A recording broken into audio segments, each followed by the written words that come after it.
प्राचीन काल की बात है। हिमालय की गोद में बसा एक छोटा सा वन प्रदेश सुगंधित फूलों और कलकल बहती धाराओं से भरा हुआ था। वहीं एक साधारण सी किंतु अपूर्व तेजस्विनी कन्या रहती थी, गौरी।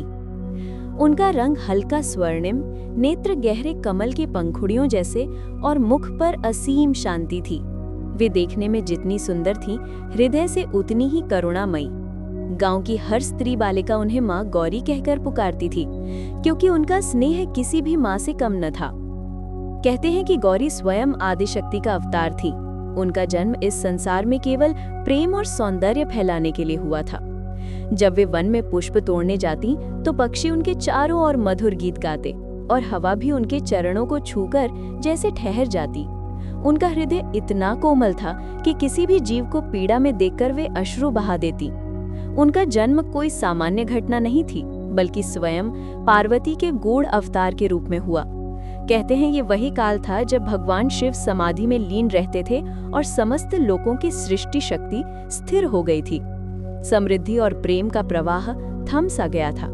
तब देवताओं ने आदिशक्ति से प्रार्थना की, हे माँ, जब तक शिव शंभू का विवाह नहीं होगा तब तक सृष्टि का संतुलन नहीं लौटेगा।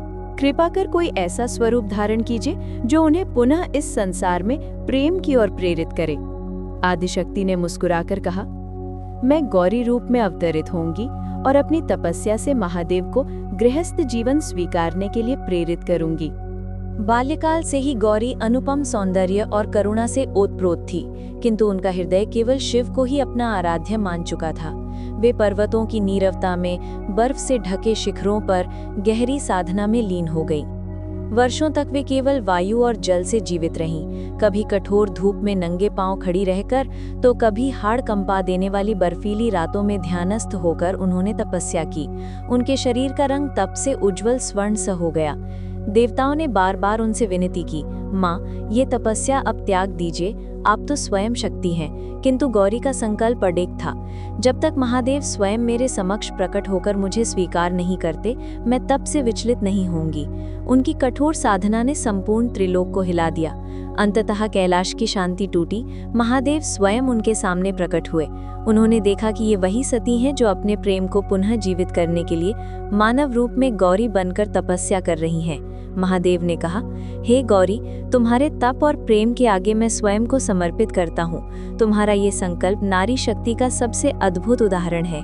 उसी दिन शुक्ल पक्ष की अष्टमी को उनका दिव्य विवाह संपन्न हुआ। देवगण, ऋषि मुनि और समस्त प्रकृति इस मिलन के साक्षी बने।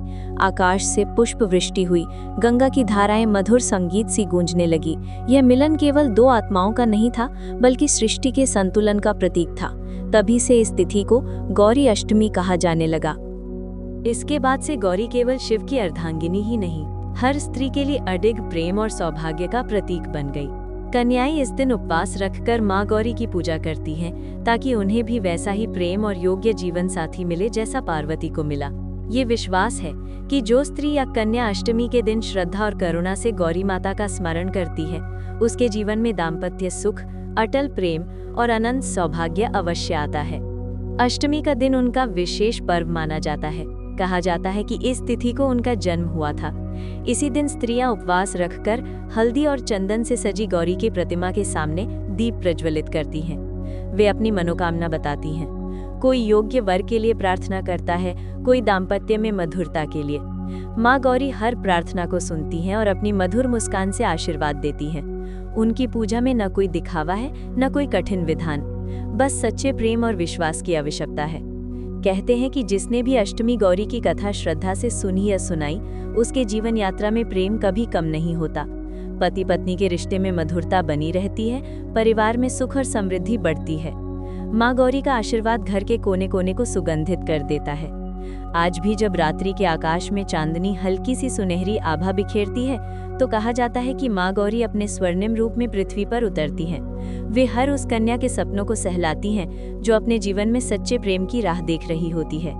उनकी करुणा ऐसी है कि कठोर हृदय भी पिघल जाता है, और जो उनके चरणों में अपनी पीड़ा रख दे, उसे जीवन का सच्चा आनंद और अडिग प्रेम अवश्य मिलता है।